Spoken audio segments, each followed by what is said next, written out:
Hello, guys, gals, and my non-binary pals. Welcome to The Vocal Minority with Nick and Steve and your Political Week in Review, broadcasting live on the Really American Media platform. It's been another wild boar of a week. Oink, oink. The political dumpster's ablaze, but let's put out this shit show and reload your brain with the facts you actually need. All right, you little bastards. It's 1 for the money, 2 for the show, 3 to get ready.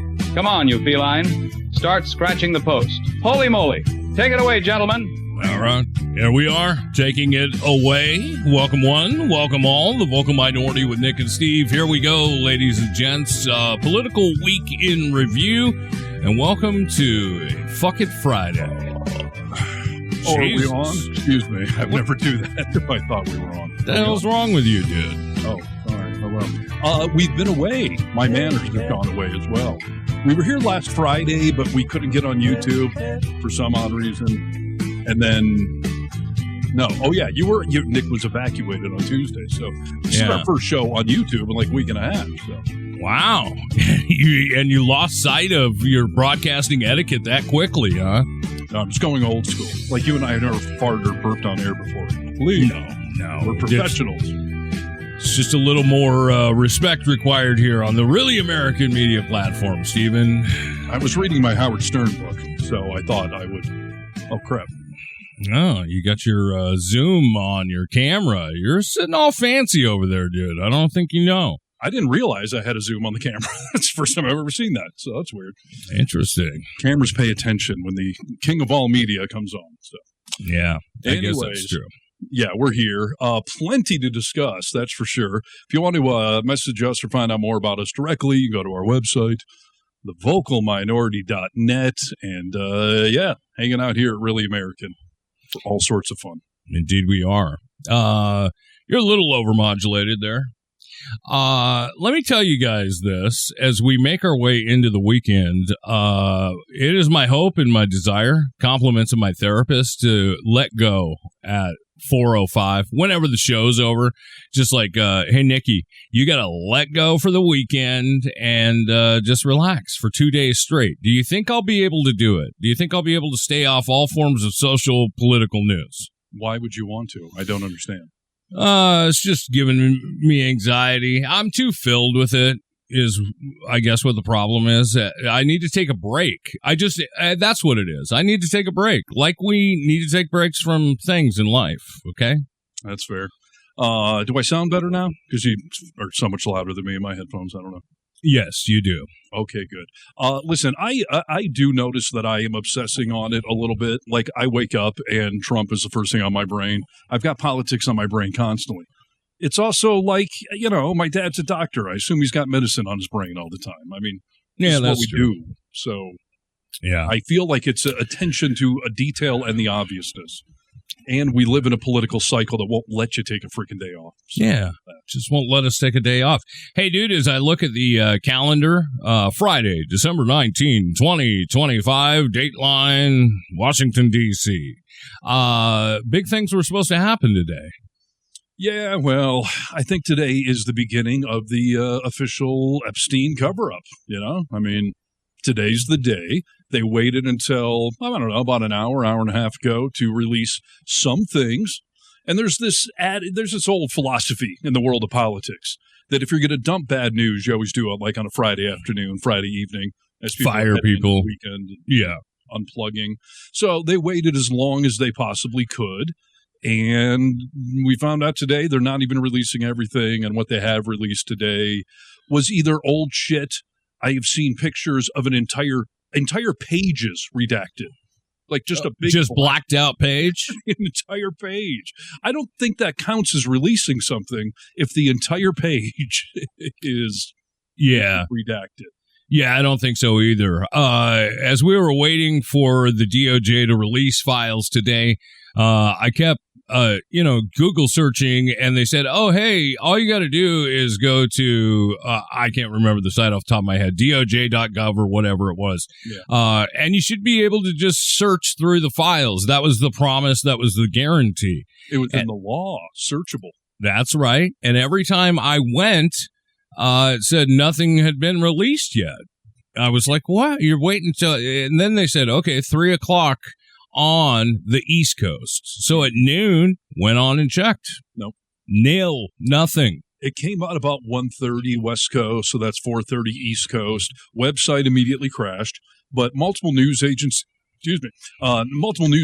got on there right away and said that when they searched the word Trump, that nothing came up. They also searched the word Clinton, and nothing came up.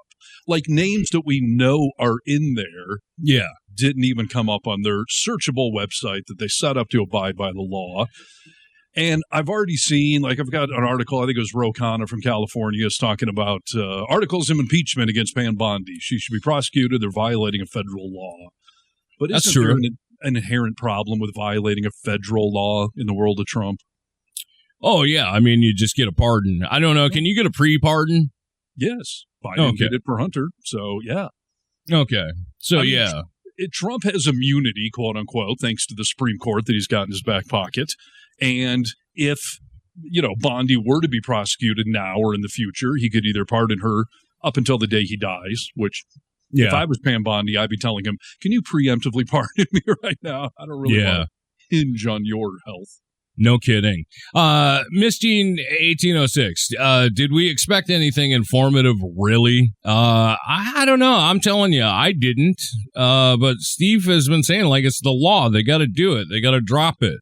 Well, here's what I was expecting. Release it all, because they were required to, and they've told us now it's going to take weeks before we can still get to the rest of it, which is obviously bullshit. Yeah. But I was expecting them to at least release it all so we could see what they were hiding.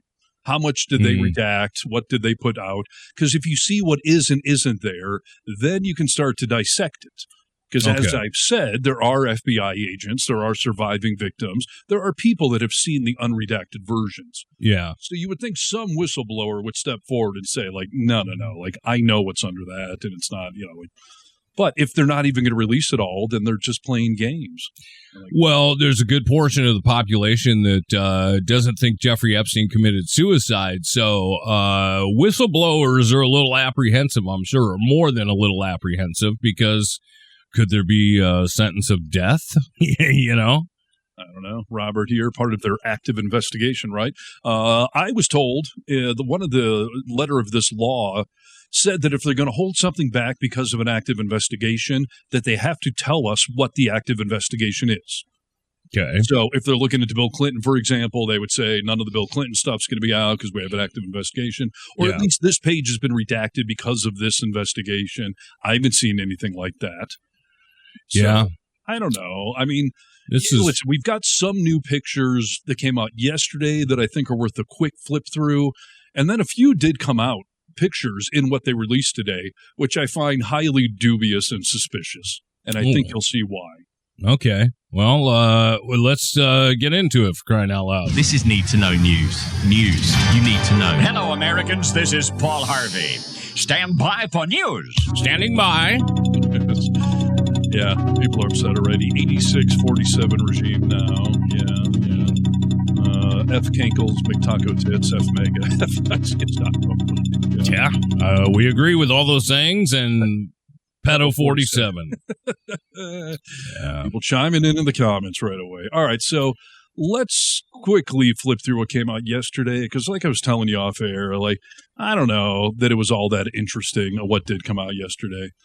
Now, there's a few of these pictures here where someone was writing on a woman, and apparently it's excerpts from that Lolita book, which the main disturbing thing to me about these is that I feel like if you're writing on a woman, you feel that she is your property, or at least there for your amusement.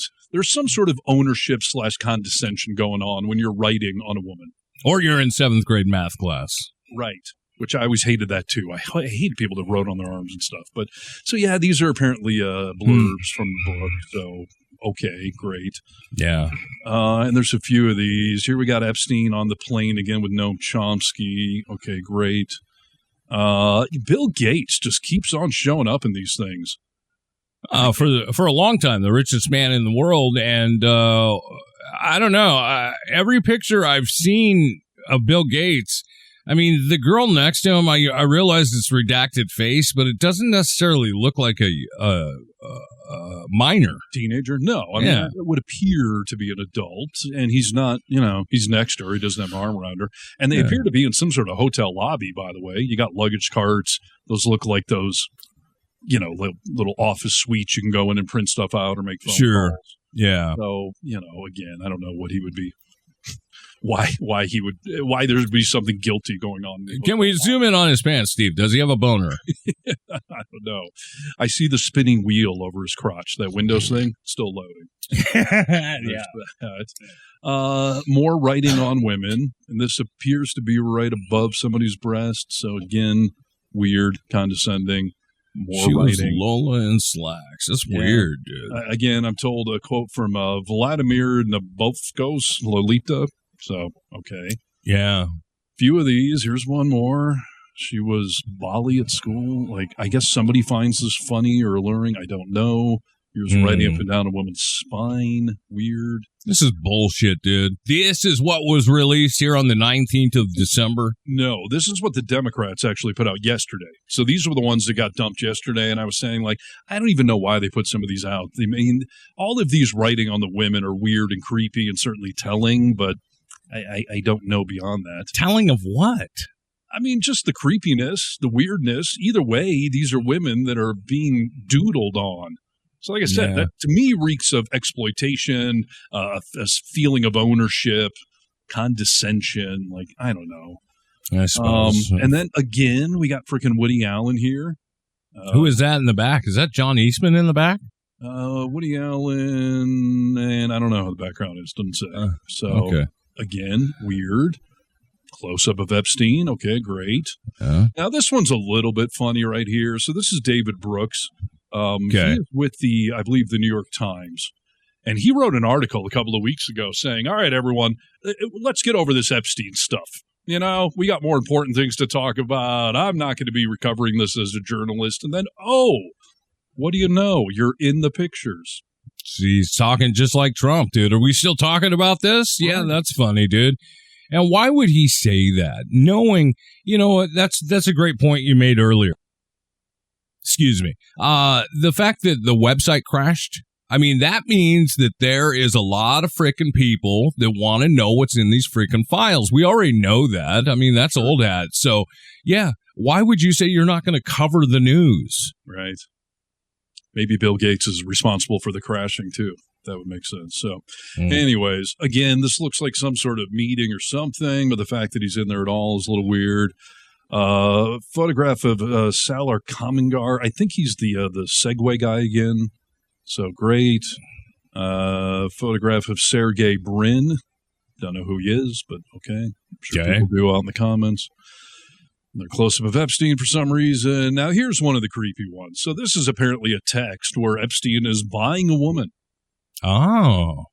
It says, I don't know. Try to send someone else. I have a friend, Scout. She sent me some girls today, but she asks $1,000 per girl. I will send you girls now. Maybe someone will be good for Jay. Jay, assumably meaning Epstein, and this person has to be, I would assume, Russian or Ukrainian, somewhere in Europe, because they put the $sign at the end of the price, not the beginning. Interesting.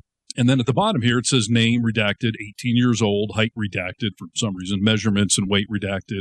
In kilograms. Yes, in kilograms, good. And then departure city somewhere in Russia. So it would appear this was a correspondence buying someone. Yeah, that's odd, though, that they're the same. They're all the same color, these texts. It's just one person texting. It's not a back and forth. Okay. And this was on, I believe someone said, not Slack. What's the other one? Snapchat or something where they can encrypt it. Yeah, Snap. So, creepy. And they were all sent pretty much back to back. If you look at the times, 55, 56, 56, 56, 57. Late at night, too, by the way. So. Totally. Creepy. This is one of the women's passports, apparently. And the only thing they really left unredacted is the country of origin, Ukraine. Okay. So, weird. Then, here's a disturbing one. So, we got Epstein. Photograph shows Epstein surrounded by women whose faces are redacted in this updated picture released by the Democrats' Oversight Committee. So, have no idea where this is, presumably one of his properties. But I mean, we got 3 women whose faces are blacked out. They do look young. It almost looks like he's putting a bracelet on her, or maybe tying her wrists or something there, right? Yeah, something weird. I mean, it's a weird picture. And why is that Alfred E. Newman I on was the wondering wall? that too. It looks like Alfred E. Newman meets the Joker with this weird toothy smile, awkwardly, off-centeredly hung on this wall. Yeah, it's like they're in a dungeon, dude. Or this almost looks like soundproofing tiles to me, like some sort of soundproofed room or something. Sometimes when you essay girls, maybe you need a soundproof room. I don't know. Right? This girl here's looking at something on the computer, God knows what. And that to me looks like one of those Russian eggs, or like it's the egg inside the egg, whatever. Oh yeah, maybe so. Who knows? You're very perceptive today, dude. Thank you. Epstein with again a girl that looks, not that old to me. Photograph shows Epstein next to a woman, they say, on a plane whose face has been redacted. Next to a woman who needs to eat a cheeseburger. Right.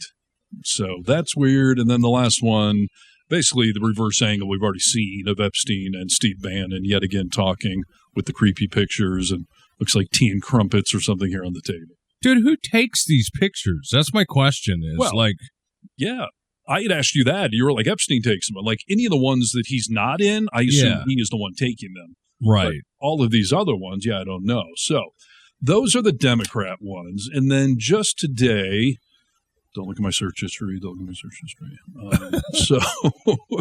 Let's see. I'm going to the Daily Beast for this one. So, okay, so here's one of the ones. I know it's kind of small on the screen, but this is Mick Jagger, and that's Bill Clinton. Okay. So they released a picture. There's Epstein, there's Mick Jagger, there's Bill Clinton. Clinton's going to become a recurring theme here. Now we have Epstein and fucking Michael Jackson. That doesn't surprise me. Creepy Michael, too, late in life. He's whiter than white. Yeah, you almost can't see his face. He's as white as the wall. But here's the thing I start to wonder, though, dude. When you look at all these pictures, like, I don't know when that is. Michael Jackson's been dead for a long time now. But 2000s, Oh, yeah, so quite a while. When you look at some of these pictures, I mean, how are we going to be able to decipher between, this is just some rich guy who's got an island or even a brownstone in Manhattan that's beautiful. He has great parties and he invited me over. There was, nothing done. How do we separate the two? I would assume with context, with either somebody explaining, because all of these ones from the White House today don't have any context going on. So it's hard to say. You would think some of these other documents might shed a little more light on it. Yeah. And, you're right. Like when P. Diddy threw parties, during the election last year, a lot of people are like, you Democrats own P. Diddy now because they're, Oprah's at his party or George Clooney's at it. Like, yeah, famous people do hang out with each other. So it is certainly hard to distinguish who's up to shenanigans and who isn't. So I don't know. Another picture out. Again, Michael Jackson, who's that? That's Jackson's sister, right? One of them. And Bill Clinton. So, again, the White House released an awful lot of Bill Clinton pictures today for some reason. Yeah. We got another one here with fucking Mick Jagger and Bill Clinton again. Like, they can make it any less obvious that they're trying to throw Clinton under the bus. And Mick Jagger, because he doesn't want them to play their music. I mean, this is ridiculous. Well, look, we've already said this. If Clinton is guilty of anything, we want him held accountable. Anyone in these pictures that is guilty of anything, we want held accountable. It doesn't work the same way. You guys are releasing this shit because you think like, ooh, burn, look who's here. But no, send them to jail. See, here's what I think. I think they're trying to throw Clinton under the bus, or at least say, look at other presidents who are hanging out with him. But by releasing like someone like Mick Jagger, who's no one has ever accused of anything, and I don't know why he would need to. The guy can get tail left and right. Of course. I think they're just going to try to paint the picture of, look, he hangs out with celebrities. Like I was just saying with P. Diddy, like Trump's a celebrity, Mick Jagger's a celebrity. Like, he just hangs out with famous people. Violet Storm says Clinton was a musician too. This is goddamn right, Violet Storm. He played the saxophone and he played it well on Arsenio Hall. Right. Now, here's the weird one, though, of Clinton. So I know, again, it's small on the screen, but this is Bill Clinton with a woman who I don't know, body type, late teens, early 20s, but she's got his arm around him and he has his arm around her. And I think this is a plane. They seem to be on a private jet. Yeah, possibly. There's zero pictures in this universe of me with my arms around some strange woman when I'm in a relationship, which Clinton is obviously married for many, many years, certainly when this picture was taken. How do we know it's not Chelsea? How do we know it's not a niece or nephew? Like, it's redacted, dude. Well, I don't know who that is. It's not a minor. Fair, but it looks model type. It's not Chelsea Clinton. But, we know he cheats. Like, we already know he cheats. That he's guilty of that, but that's not what we're talking about here. Right, yeah. And that's it. So those are what the White House put out today. Boring. Yeah, like I said, I mean, they're trying to throw other celebs under the bus and or paint the picture that, Epstein just hangs out with a bunch of famous people. I don't know what Trump's famous, Clinton's famous, Mick Jagger's famous. So. Yeah. Let's not forget that Trump, not only did he say, like, oh, just grab him by the pussy, you can do whatever you want, but then when he was deposed, the lawyer asked him, like, you said grab him by the pussy. When you're a star, you can do anything, and they let you get away with it. And he doubled down, and he was like, yeah, I think that's known to be pretty much true. So, what are we talking about here? Just creepy men who get blowjobs in the Oval Office? We're here to talk about sexual assault, pedophiles, molestation, all of that shit. So put it out, White House. I can't believe, dude, that more of these files weren't released today. I mean, I can, but I can't. Right. I read an article earlier saying this is not so much of a legal problem for the White House because they're now defying a federal law as it is a political problem.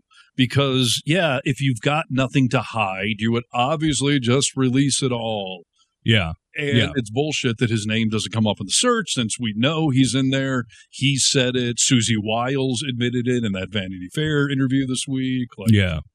So why make it look like you're hiding something? That to me says the truth is worse than the perceived cover-up. Of course, dude. It's just how a kid acts, when you catch him in a lie. Did you see the email exchange of Thomas Barrack, the ambassador to Turkey? No, I did not. Tom Barrack Jr. serves as the current U.S. ambassador to Turkey, confirmed by the Senate April 2025 after nomination by President Donald J. Trump. This is an Epstein email exchange that he had that also sat in the files, newly released 2016 emails from a House Oversight Committee document trove. This is how it starts out. Jeffrey Epstein says, "Hope you're good. Let's catch up." Or no, I apologize. Barrack said that. Epstein replied, "Send photos of you and child. Make me smile." And later noted that those photos looked good. So he supposedly sent them, Mm-hmm. Here's a mega talking point I keep hearing. I think we got a troll today. 4 years, Democrats said 4 years, but now it's all going to come to light, and the Democrats can't hide. Okay, as Nick just said, we are more than willing to throw any Democrats under the bus that are, proven in anything like this. We have never sung Bill Clinton's praises since about 1995. And secondly, people seem to keep forgetting that, a lot of this was still an open investigation under the Biden years, so they actually couldn't release a lot of the stuff. And then it would have looked like straight up political shenanigans if right before the election they start releasing all this stuff. And Democrats, for better or for worse, try to take the high road. So I'm extremely sure there was a discussion of you can't release an ambiguous picture of Trump and some girls because it's just going to look like you're playing political, malfeasance here. So, I think they were correct to wait for the investigations, and then it got close to the election and not do it. But if you want to say that the Democrats were calling for it, then why don't you call out Trump for his 4 years where he could have done it, or the last year where he can now do it? Do two wrongs make a right? You're saying the Democrats suppressed it, but now it's okay that your boy does? And how about we just back up and you just go fuck yourself? Because this isn't political, dude. This is about charging guilty people with pedophilia and rape, sexual assault. Stop making it political, dude. It's not a Democrat-Republican thing. Yeah, walk out of here and go masturbate. Yeah, no, exactly. What's falling apart? I think this is referring to our thumbnail that we don't technically make, but what's falling apart, I would say, is the facade that they're going to get this all out today, that there's nothing to hide. Like, it's falling apart in that they're trying to make us look the other way, but no one is. Everyone is paying very close attention. Like Nick just said, the website crashed. Like, they're trying to distract, but it is starting to implode. And they're going to slow roll it, and that's going to probably work to some extent. But no, it is starting to implode on them. Otherwise, just get it all out there and be done with it. Yeah, the news cycle will move on if there's nothing there. When you ask what's falling apart, another campaign promise of Donald J. Trump. Biden didn't campaign on this, okay? Right. Donald Trump fucking campaigned on this. He said it for months and months, and everyone ate it up. If you don't care anymore, you voted for your cult leader. You didn't vote for this kind of shit, dude. Who's falling apart? That's a great point, Rachie Ray. MAGA is falling apart. We're seeing it more and more every day where MAGA is eating each other. It's starting. It's hilarious because, are you pro-pedo or anti-pedo? Because you shouldn't be defending anyone on any topic. And you shouldn't sit here saying, why didn't the Democrats release it? Well, if you're upset the Democrats didn't release it, despite the rational reasons I just gave, then you should be doubly upset that your boy's not releasing them. Yes. And as I've said many times, I don't actually know if Trump did anything inappropriate with teenage girls, you know? I mean, I think if there was hardcore evidence, he probably would have been prosecuted for it. But I've seen multiple tangible things that show that he knew what Epstein was up to. If I knew that you were doing this stuff, Nick, and I covered up for you, that makes me just as guilty, if not even more, because you would have a defect to be doing this stuff. What's my excuse for covering up for you? Silence is violence, right? Yeah, it's complicit. Like, it's acceptory after the fact. That freaking birthday card, I'll keep saying it, was a teenage girl. That's why Trump denies it so heavily, because he knows it's an admission of guilt, that he knew what Epstein was up to. He's been found civilly guilty of raping E. Jean Carroll. You see him talking about going into the dressing rooms of Miss America's pageant and inspecting. You hear him talking about Ivanka when she's fucking 11 years old, talking about how great her body is. Like, don't play fucking stupid. I don't remember if it was when Ivanka was born or, I don't know, one of them, though. He was on the Lifestyles Rich and Famous. And what was that guy's name, the host? Robin Leach. Robin Leach. He was like, tell me about your new baby. And Trump's like, oh, beautiful baby. I don't know if she's going to have these yet. And he's motioning to the breast like mom does. So pointing at Martha Maples. Like, it's a baby. Yeah. Not that it's better to do it for your 13-year-old daughter, but it's a baby he's talking about. So, I mean, listen, the guy is certainly unhinged and not well, but, trying to cover this crap up is not going to work. That is what's falling apart. Let me put it to you like this. When you put a buffet in front of a fat guy, he's going to eat at some point in time. You know what I mean? Like, we already know he has some sexual picadillos. Like, you put the buffet in front of him, it's probable that he ate, okay? Yes. And again, just all these skeevy pictures of any of these people with their arms around women when they're married. Like, it's just insanely inappropriate. I give a lot of credit to Keanu Reeves and to Eminem. Because if you see them in pictures with women that want to take a picture with them, Keanu Reeves especially, but Eminem's been doing too, Keanu will put his arms around the woman and let his hands float. Like, he won't touch them.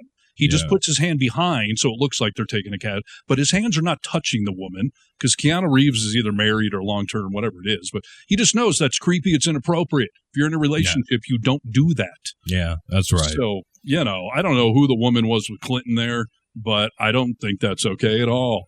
And no, Clinton is a skis ball, so no one here is defending him. No. Get a little sexy time. Somebody said that. Like, get a little sexy time going with Clinton, dude. So I guess, I don't know. I don't even know what to tell you, dude. I guess we wait for something, another shoe to drop. I don't know. I have no faith in this DOJ. Yeah, no, every time when it gets too hot, it's a Democrat hoax. Yes, that's how you know he's guilty. Whenever he calls it a hoax, whether it's his convictions or this Epstein stuff, like, it is such a tell. He would be terrible at poker or the best person to play with because you can tell when he is lying. When he says it's a hoax, or you know this, everyone knows this, like he's always lying when he says stuff like that. If you think of it, if you really think of it, you know, this is crazy, dude.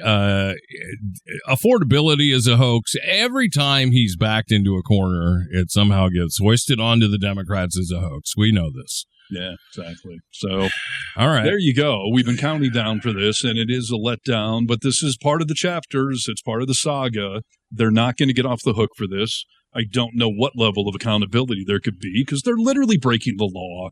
And even that troll boy who I noticed has vanished now, like, you don't think it's bad that your president is directly violating a law that he signed 30 days ago? Yeah. Right. It doesn't matter, dude. He's got immunity, so what does it matter? How is that not an impeachable offense? I know you would have to have the Congress and the Senate to actually do it, but how you broke a federal law. How is that not impeachable? Yeah, should be. Down is up is down. You know, we're living in different times here, Stephen, so there are no rules. Hi from Scotland. Talking of Ivanka, anytime she was near her dad, she always put her hands across her private part. The reason bad memories of him touching her when she was young. Yeah, I mean, possible. Certainly possible. People are saying. We have this clip of Marla Maples saying that when her daughter, and I don't know if that was Ivanka or one of the other ones, but when the daughter was 14, she said, don't let her hang out alone with Donald, especially at this Mar-a-Lago party that he apparently told his daughter to dress sexy for. Yeah. So it's weird, dude. Yes, it is. Okay. Let's leave this in the rear view mirror, just like all the Republicans are trying to do right now, and jump into the Vanity Fair published article. Did you read it, Stephen? No. I mean, I've read the excerpts and the highlights, and I've seen the crazy, obnoxious pictures. Yes. That are way too detailed. On purpose. That photographer is being called a genius for not only their photography, but for some of the artwork and what it represents. And we can get into some of that. But this was article 11 interviews with White House Chief of Staff Susie Wiles offering blunt insider critiques of Trump's cabinet and administration during his second term's first year. Wiles calls the piece disingenuously framed hit piece now that it's out. But they've not denied any of the quotes. Have you noticed that? Well, and I'll let you know why that is. Susie said that it all admitted context to portray chaos, though she did not dispute the quotes, like Steve just said. And I think this is probably why. Catherine Levitt took it a step further, calling your reporting disingenuous and that words were taken out of context, basically saying you were not doing your job correctly. Can you prove otherwise? And have you heard from the White House, from anybody in this White House directly? Well, Mika, here's a rule of thumb for young journalists. When your subject starts talking about context and being disingenuous and framing, you've done something right. The reason they're not talking about the substance of the piece or any of the quotations in the piece is because they know full well that every word is on tape. I spoke to Susie Wiles 11 times, 11 in-depth interviews over nearly a year. And what was remarkable about it, and she deserves tremendous credit for it. She was freewheeling. She was unguarded. She was unlike any other senior White House official I've ever encountered. Yeah. Mm-hmm. What's up with that? Because she's not dumb. No, of course she's not. No, I mean, just like we were just saying, MAGA is starting to eat each other. And whether it's a comfortable position to come out and make those admissions right in front of the president, when you're a keyboard warrior, like it's all that shit's easier to say, right? When you're sitting down talking with someone. We got in trouble so many times when we were doing a talk show. We're like, oh, I can't believe I fucking said that on the air. And then, that's something I never would have said just in the privacy of our conversation. That's all it is, dude. That's exactly why. Well, it goes back to the master, Howard Stern. Like, he's so good at getting people relaxed where they kind of forget the microphones are on and they start talking about stuff they don't realize. So do you think it was that the Vanity Fair guy just got her comfortable? Or did she know what she was doing, planting these things to, undermine Marco Rubio and Elon Musk and all these people? I think it was a little bit of this, a little bit of that. I think that there was probably some of that there, and I think, she just got way too comfortable. Let's listen to what this interview finished up on here. How often do you get a fact check, a confirmation from Donald Trump, who admitted that he has an alcoholic's personality? Apparently, he wears it as a badge of honor. J.D. Vance said he's a conspiracy theorist. He just believes in conspiracies that are true. So when you say that these interviews are on tape, because there is a lot of pushback from the White House, but it's very clear in these interviews that you tell them they're on tape, correct? Absolutely. I mean, it was crystal clear from the get-go. Senior White House officials never do this, but Susie was absolutely on board from the beginning.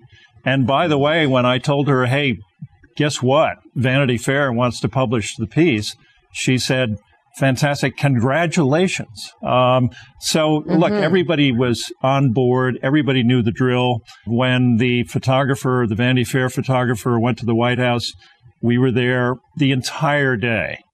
It's all above board, dude. People knew what they were getting into. Maybe it was easier to say that stuff a little while ago, and now the place where we find ourselves with this administration, it's a little, time for damage control. I don't know. Yeah. I also assume they thought Vanity Fair, like it's not, Newsweek or Politico. Like they probably thought they were going to get some fluffy piece, some well-done photos that would make them all look like lifestyles of the rich and famous. Maybe so. Yeah, they may not have fully understood what they were getting into, but you can't take it back. And also, I would be shocked if Susie Wiles does not get subpoenaed in some lawsuit, because she talked about Trump's vendettas, that he was going after people. He was going after Comey and Letitia James and stuff. Like, that's not okay. That's not legal. I would assume she's going to be testifying about some of this stuff at some point. But again, accountability in this world, non-existent. Yeah. Damage control mode. Trump told the New York Post Wiles did a fantastic job. And of course, the cabinet rallied on X, but allies were questioning why Wiles participated in such a lengthy, glossy expose with photos. And people, I don't know, people are loving the photos and people are hating the photos. So let's just see a few of them now. The animals. Trap, trap, trap till the cages fall. The cages fall. The day is new, and everyone is waiting on you, and you've got time.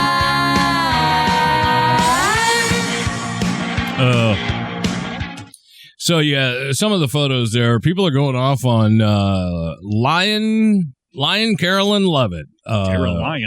Caroline, that's right. You see the smudge of orange, right? See the smudge of orange, dude, and you just wonder, right up that booty hole, huh? That's taint bronzer, I think, is what she's got there.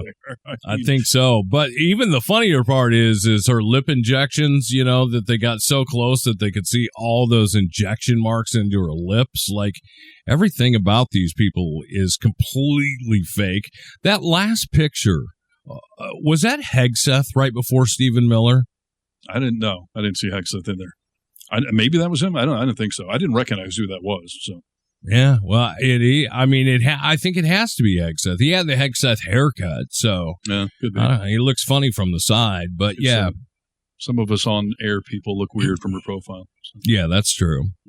Yeah, but So yeah, we'll see what happens with all of this. There's already rumors that they're going to sue Vanity Fair to get that the pictures removed, and I'm like, yeah, those pictures are in perpetuity, dude. I was going to say, first of all, good luck deleting those from existence. Yeah. Secondly, they're real pictures of real people. Yeah. Thirdly, he's got audio of every quote, which is why they're not refuting any of it. So they can threaten to sue like they always do, And yeah, this thing about Caroline Leavitt, her Botox gal hates her. Like, I guess if you zoom in, you can see the little needle injections, and they want to know why he didn't remove those. Like, why is it their job? These are not Sports Illustrated, swimsuit models to airbrush people and make them look better. Yeah, I don't. The photographer talked a lot about how these photos were shot. There's one picture that I don't have to show you, but I'm sure everyone has seen him. But it's little Marco. Standing over, kind of just staring at a wall, but his body is completely mimicking that of the way Trump stands. These pictures were very intentional, and the photographer even talked about why they wanted to get them done so close up to really let you see what these people look like under all the polish that they put on, trying to resemble people with humility and empathy, and that's what it was all a part of. So yeah, I agree. And like Violet Storm here says, she's only 28. That is disappointing for anyone in their 20s to be doing Botox and all this stuff. Like that speaks to some level of vanity, narcissism, an unhealthy view of yourself. Like, you're young. Just be what you are. And have you seen the before and afters of her, like, just 2 or 3 years ago? Yes. Yeah, I mean, it's not even the same person. Right. Really. I mean, she's a good-looking person. Like, what are you even doing? So she really isn't. I mean, when you see her close up, you see all the wrinkles. I mean, I'll tell you this. My wife looks younger, and she's, 48 years old. When you look at her face, like, damn, dude, I don't know if you look like that before you came in and had to lie to the American public each and every day, if that's aged you. Yes. So. No, it is all fair. And, I mean, we're talking here about the fact that the MAGA base is already cracking over this Epstein stuff, because some of them want this more than anyone else, which I find humorous and appropriate. You should want this a lot.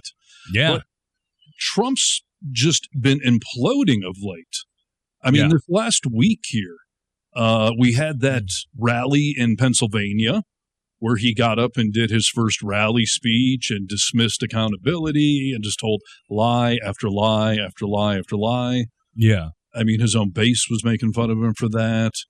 Then the Rob Reiner thing, that seems like a year ago. But that was just insanely disgusting on every level.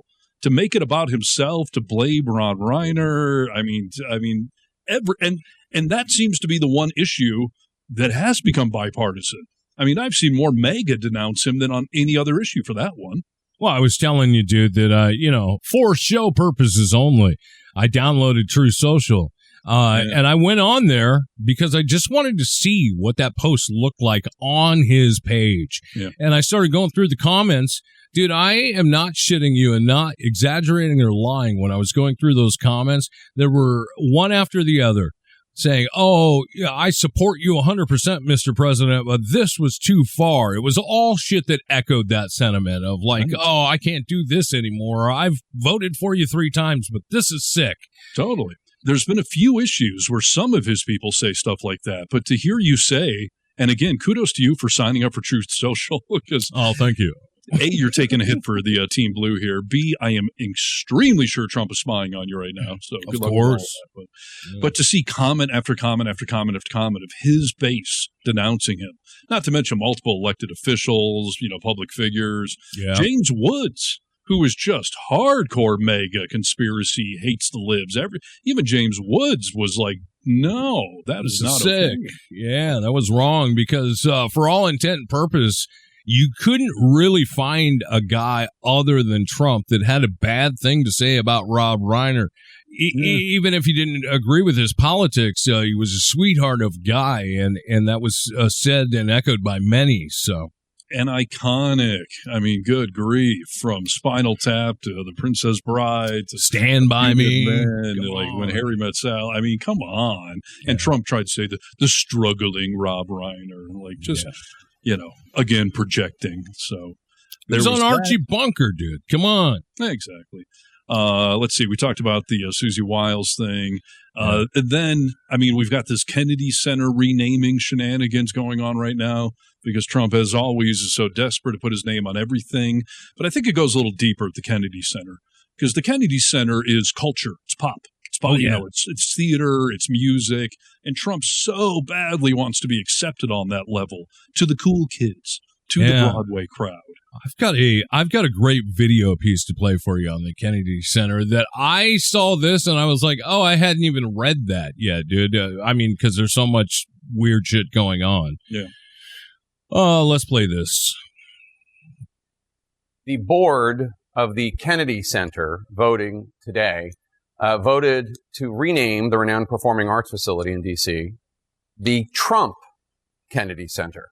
We should note the vote was actually not technically unanimous. Congresswoman, you attempted to object to this vote today, but tell us what happened. We have a mute-unmute button. I had been unmuted all along. Some of President Trump's cronies announced, we've got this new thing we're going to tell you. We're going to rename it. At that time, President Trump said, I didn't even know about it. All of this is absurd. And at that time, I wanted to ask questions, voice my opposition, ask why, and immediately I was muted.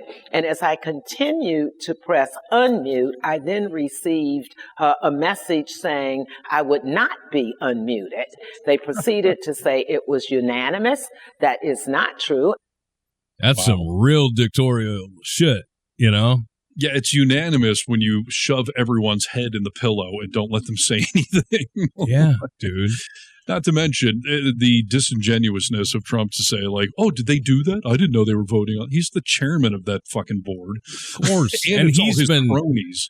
He's been saying it in jest a lot lately, you know, like you know about it, dude. Come on. Of course.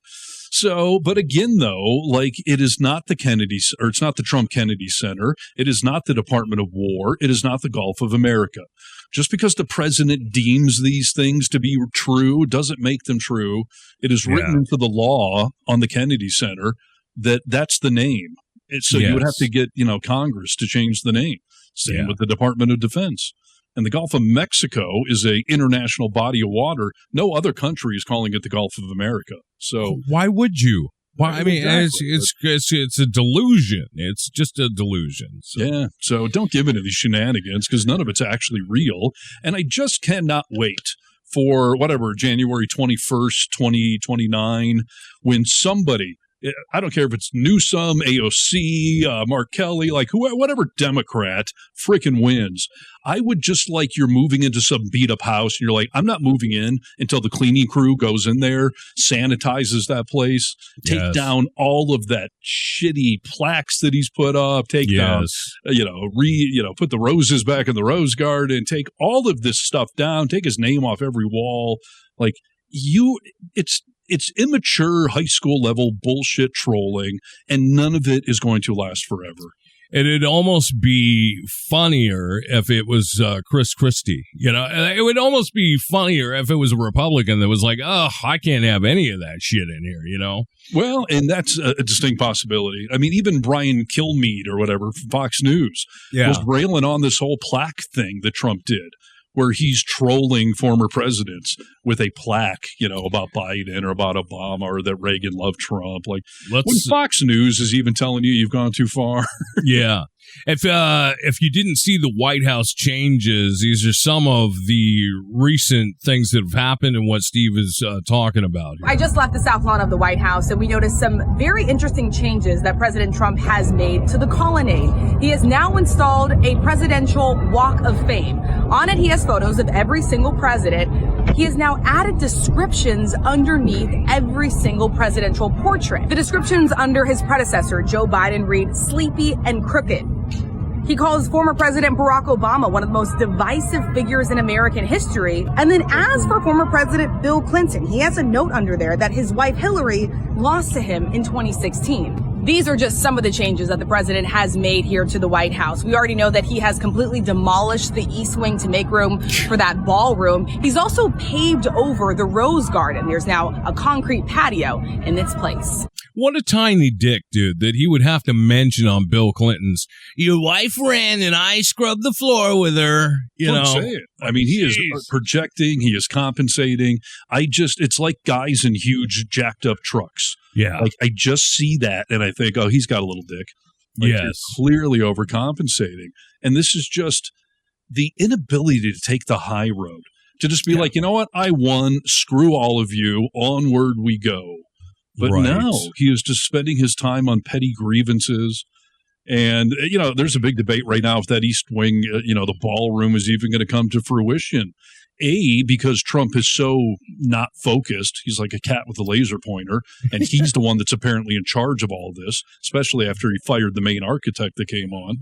But a judge said this week that I'm not going to stop this right now, but if you don't start following the legal standards, I will tell you to take it down. Yeah. So, I don't even know that he's got the attention span to get that project done.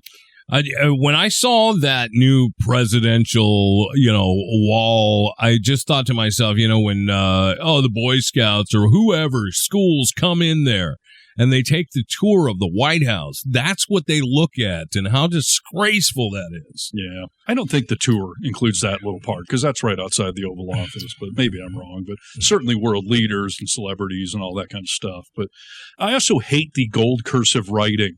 I mean, first of all, it reeks of dementia. Then you got to label your freaking office, the Oval Office or whatever. But it just reminds me of every housewife I know that watches HGTV too much. Yeah. And they just have shit written on their walls. Yeah. Love, family, live, laugh, love. Yes. Oh, what the hell, man? It's juicy shit. Well, we're getting calls in the chat for this next story. We got it lined up for you. Trump is bringing on all forms of battle because that's what any good dictator does. Back in the Roman days, they had the Colosseum. We like blood, we like to fight to the death, and we love the Patriot games, apparently. So, let's see. In the fall, we will host the first ever Patriot Games, an unprecedented 4-day athletic event featuring the greatest high school athletes, one young man and one young woman from each state and territory. President Trump wants to celebrate America's 250th birthday with what some are comparing to the Hunger Games.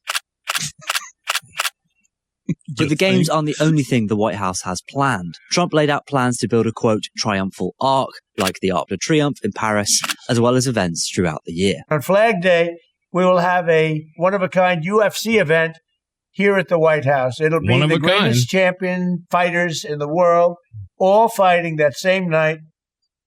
Unbelievable. Yeah. So I will tell you, all of the crew here at Really American, we have a group chat where we all discuss stories we're going to do and we kick ideas around and whatnot. Yeah. Tony posted that yesterday on the group chat, and I immediately was like, that's fake. That cannot be real that Trump just announced the Hunger Games. So I rapidly fact checked it, and I'm like, holy shit, he fucking announced the Hunger Games?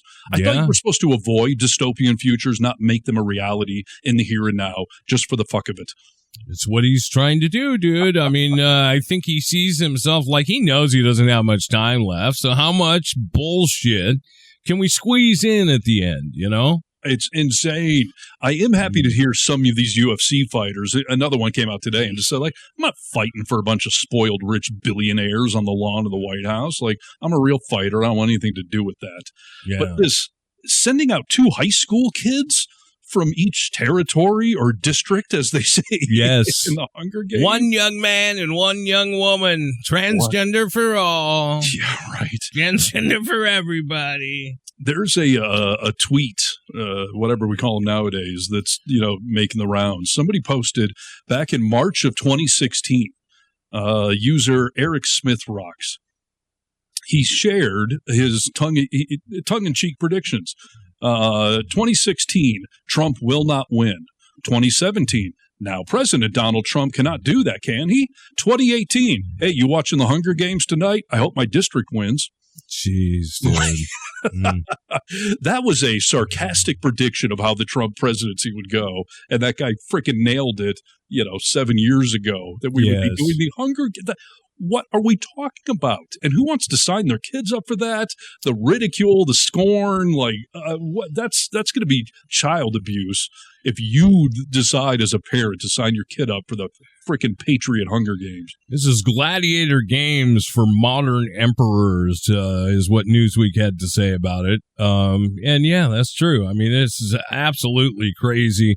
They are, obviously ties, like I said, to Roman spectacles. But all of this shit, I think, like I said, he's just trying to throw this in. Viral post labeled it Trump's descent into Caesar-style rule.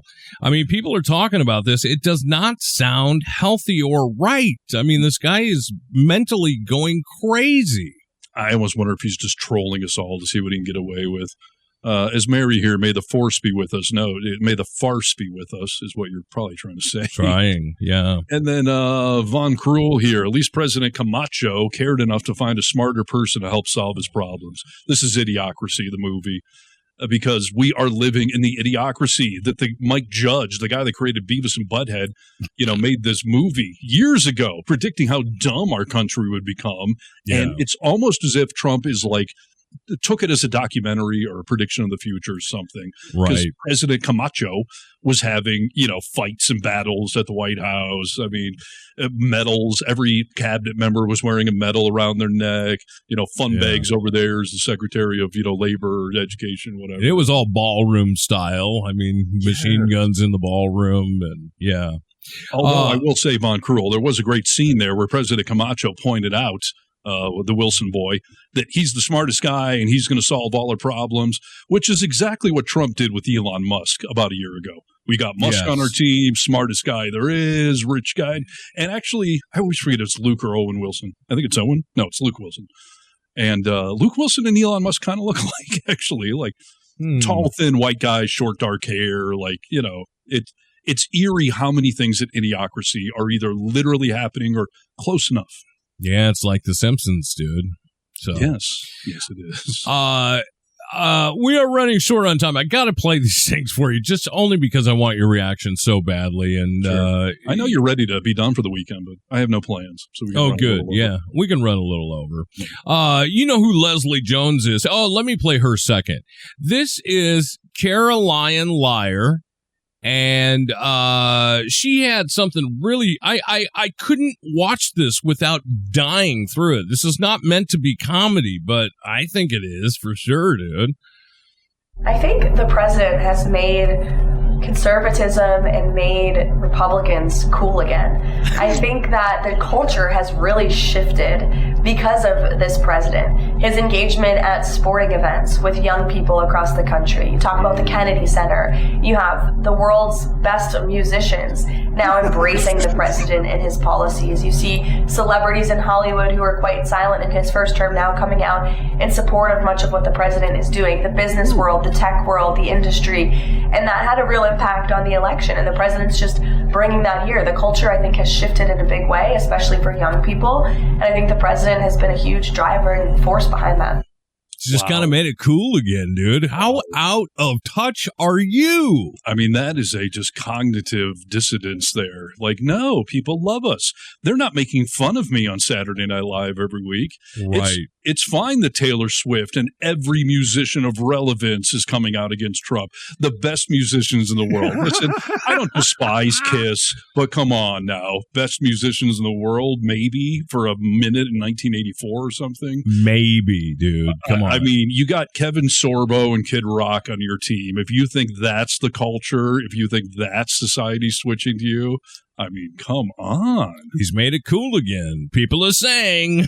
People are saying. And then they'll turn around and denounce South Park for making fun of us, and Jimmy Kimmel and Stephen Colbert and Saturday Night Live, and screw Jack White and screw, Shepard, I don't know, every musician that has come out against them. Yes. Like we've said for years on this show, like they hate it when the cool kids denounce them, and that happens repeatedly. Bruce Springsteen has been failing for a long time. Yes. No one knows who Green Day is. Exactly. Oh, Sabrina Carpenter. That's what I was trying to think of. Like, from the young to the old in the world of pop culture. No, they're all embarrassing. Speaking of Saturday Night Live, we all know who Leslie Jones is. Of course, she was in Ghostbusters, but yeah, she was on SNL for a long time. Yeah. And she was on MSNBC, which I guess now is just MS Now. MS Now. Yes. They got sold from NBC, so they had to rename. Yeah. I just thought this was fantastic. Keep in mind what I'm about to show you was live on the air.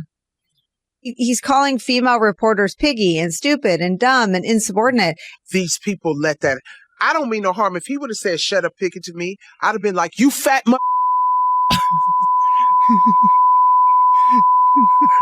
yourself, you stinking bastard." You wouldn't be able to talk to me like that. Who you calling piggy, you fat? Wow. Yes. Or she walked in on. I mean, like, how are y'all not losing your like that? It's a wonderful question. They bleeped it, obviously. I would have loved to hear the unedited version, but that's exactly what I think every time he gets away with treating someone like shit. Like, how come you just don't go in on him? Right. Now, first of all, that's Nicole Wallace's podcast. That was not MS Now, but I do believe she, runs that thing live. But either way, that's hilarious. And as you and I have said before in the show, I just want one of these female reporters, the next time Trump says, you're not smart enough, quiet piggy, any of that stuff, just look at him and say, what the fuck did you just say to me? Yes. Like, I'm not going to let anybody talk to me that way. I don't care if you're the president. I don't care if you're my daddy. Like, what in the fuck did you just say to me? Completely. And then I would like to see the other reporters like, what the hell? Like, why does nobody call this asshat out? Yes, I don't know. I don't know how people, look at Kristen Welker, dude. I just wonder, like, how do you let this go on for so long where you just don't have something to say back? Like, yes. I don't know why you fucking think you can talk to me like that. Well, it sets a bad precedent, by the way. I mean, I'm all for equality between the sexes. I'm all for the Me Too movement, but you guys got to stand up when you're called out on live international television. You cannot say that we deserve to be treated a certain way and then let Trump walk all over you. I would sing the praises of any female that would just tell him, don't you ever say something like that to me again. I think the problem is first of all, we see guys do the same thing. We see guys not saying anything back and just moving along. But when it comes to women reporters, I watch it with my wife constantly in her law office. Like, guys can say things that girls can't, and girls can say it, but there will be repercussions behind the scenes, and they'll get snubbed out a lot of times. I mean, it's just it's how the system is built. Within her law firm, maybe, but that's not this. I mean, these are reporters that are out there covering a news story, and then they become part of the news story. What if you're not going to be allowed in the press conference room anymore? We already know he's kicked people out of there and said, you're not welcome back here. You treat me with disrespect. I would accept those consequences because you're going to become an instant celebrity. Some other news network would pick you up if you got fired. You're writing books. And you bring up a good point, by the way. I should not be singularly calling out women for not standing up. Where is Jake Tapper? Or where are the other guys in these rooms saying, what did you just say to her? Like, that is, no, completely wrong, completely inappropriate. Yeah. Just the fact that they just let him because, he's the president, we have to just let him speak and just cover what he says. Fuck that. No, in a traditional time, you don't debate the president. You let him say what he's going to say. But when the president's constantly engaging with you, fake news, where'd you get that question from? Fact check. Like, he's pushing back on you. And reporters always say, like, I'm not the story, you're the story. I'm just asking a question. Well, those times are dead. So everyone needs to grow a backbone.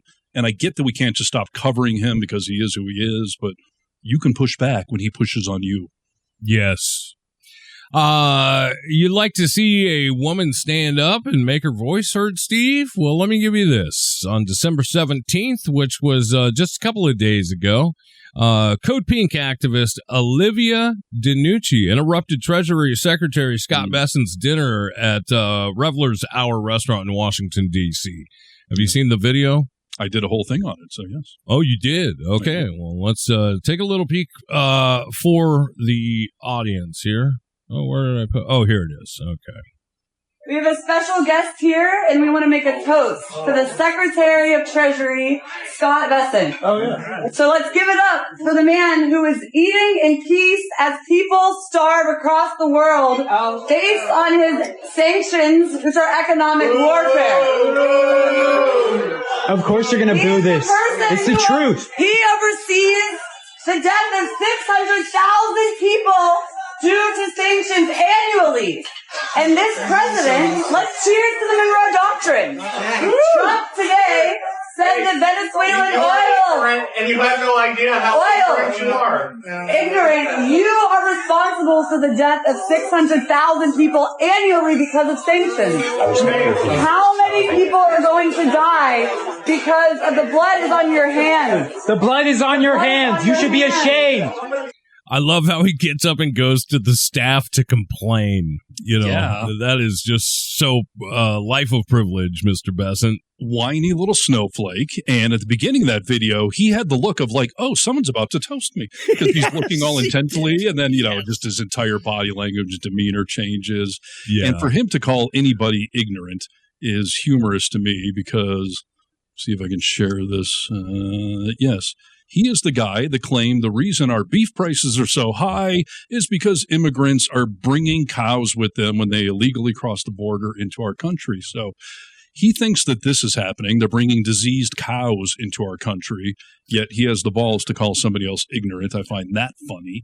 On the backs of slaves? On their backs? That's how they're getting them over here? Well, that's what everyone claims in Trump world. First of all, Trump has said no one's coming across the border, but Bessent's out there saying, well, people are coming across still, and they're bringing diseased cattle with them enough to drive beef prices up, which is, I thought that was Argentina that was driving beef prices up. No, Argentina, we're giving our money to, not only for the bailout, but to buy their beef cattle. Like it's just so insane. I also love that he gets down in the gutter right away. He starts heckling the heckler. Boo, you're ignorant. Yes. And then, he stormed out of there. He spit in his food and walked out. Unbelievable. That happened in Washington, D.C., the safest place in America. Right. Which Trump has just doubled down on in the last couple of days, completely forgetting that someone was murdered in the National Guard. Indeed. Now, that video was funny. The balls it takes. And first of all, that woman, I know she's part of Code Pink. I'm sure it was a coincidence she was there, but she is well informed.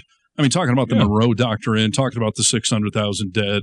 Because in the story I did, if you want to go see it, it's on the Really American channel. But, I mean, the cuts in aid that we have done, 600,000 people is a conservative estimate. These are people that have died from either starvation or lack of medicine in third world countries.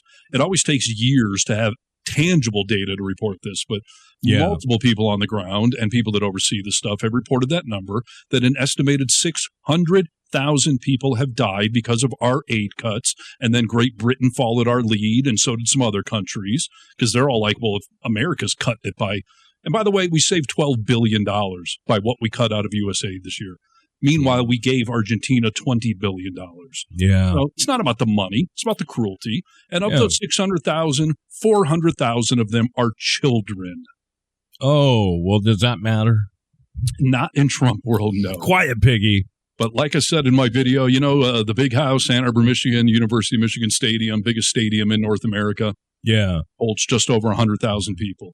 Picture 4 of those sold-out stadiums full of children's bodies. That is what Trump has done so that Elon Musk can stand up there with the chainsaw and say, I'm saving us all money, everyone. Look, I cut off this aid. Like, who even knows where that was going to?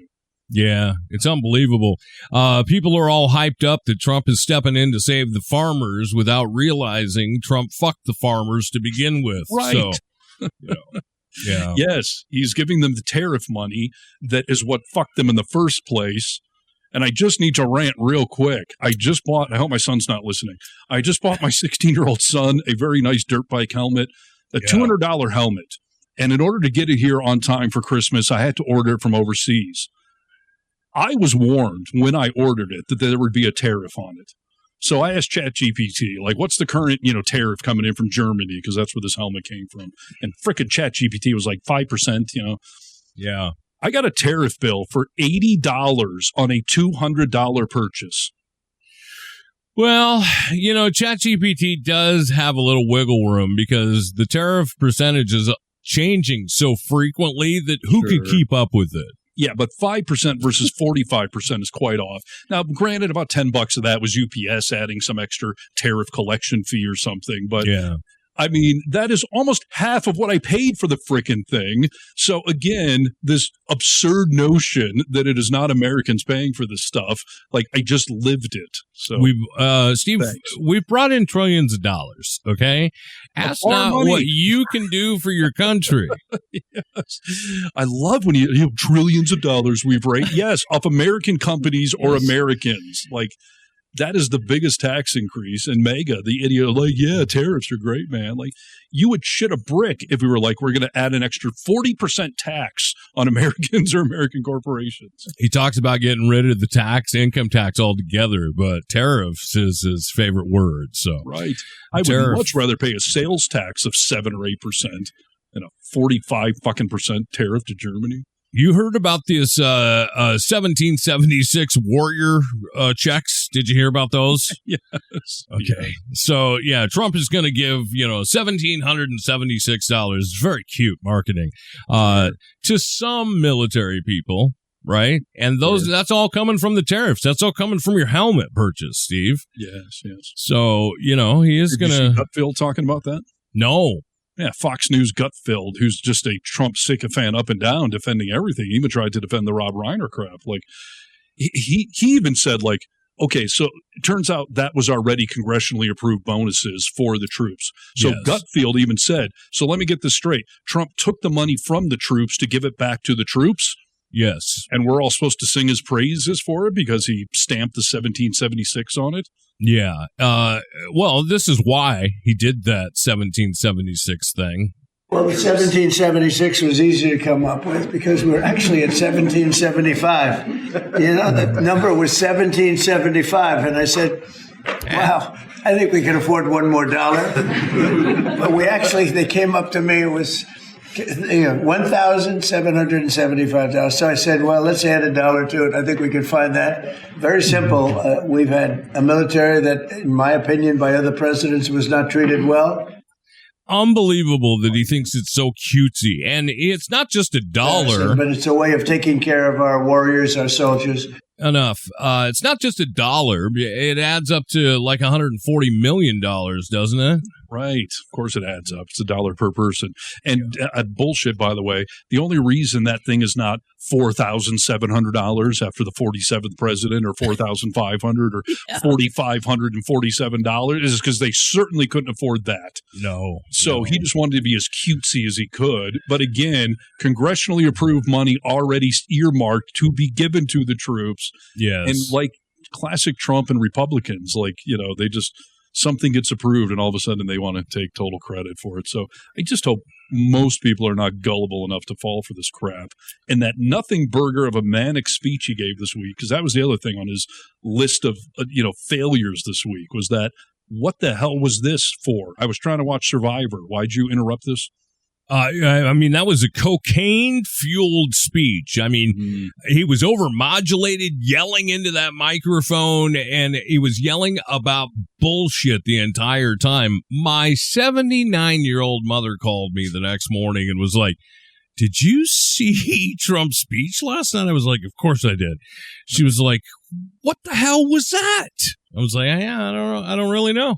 Well, I do. You said bullshit. I think it may be Trump shit. I think his depends may have been filled. He was like, I got to get through the speech as quickly as possible. And somebody get a change of pen. Like, that's why he was rushing. That's why he was yelling. Yeah, maybe so. His pants again. That was crazy shit. speech. It was a yell, says Robert. Yeah, it really complete was. yell. Jessica Tarlov did a great piece about all the stuff from that speech that was a lie, and I think it was about 99% of the shit he said. Yes. That's all he knows how to do. Yeah. And again, he said in the hot mic moment after the cameras are off that he just did that because Susie Wiles told him to, because he made such a fool out of himself with the speech a week ago, the Vanity Fair stuff. She told him, you're going to get out there and you're going to give a speech. Yeah. And on one level, I'm glad he didn't declare war or some crazy thing. I had a 1 in 100 hope that he was going to announce that aliens are real. That's how he was going to strike from the Epstein Files. Would you believe him? That's a good question. Yeah. I would need to see some sort of proof, because with everything in Trump world, we get no proof. So. Yeah, no proof at all. Someone in the comments said, I'm going to take the therapist advice and tap out and enjoy my weekend. Great chat today, boys. Yes. It was. I don't know if I'm unplugging. I'm trying to stay on the news. I got quotas to meet here before the end of this year, so.